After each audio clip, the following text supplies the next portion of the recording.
नमस्कार दोस्तों। वृंदावन में एक संत के पास कुछ शिष्य रहते थे। उनमें से एक शिष्य मंद बुद्धि का था। एक बार गुरुदेव ने सभी शिष्यों को अपने पास बुलाया और सबको 1 महीने के लिए ब्रज में अलग अलग स्थान पर रहने की आज्ञा दी और उस मंद बुद्धि को बरसाने जाकर रहने को कहा।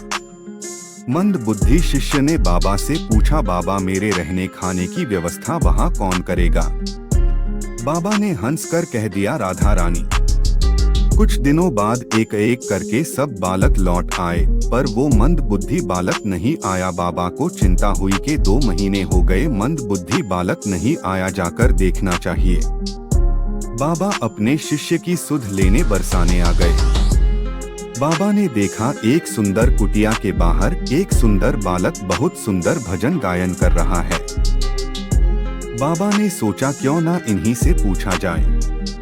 बाबा जैसे ही उनके पास गए, वो उठकर बाबा के चरणों में गिर गया और बोला, आप आ गए गुरुदेव।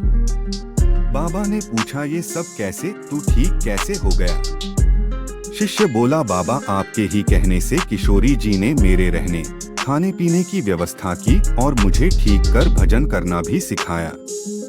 बाबा अपने शिष्य पर बरसती किशोरी जी की कृपा को देख बहुत प्रसन्न हुए और मन ही मन सोचा, मेरे शब्दों का मान रखते हुए मेरे शिष्य पर अपनी सारी कृपा उड़ेल दी किशोरी जी ने। इसलिए कहते हैं, गुरु की बात को गिरधारी भी नहीं टाल सकते।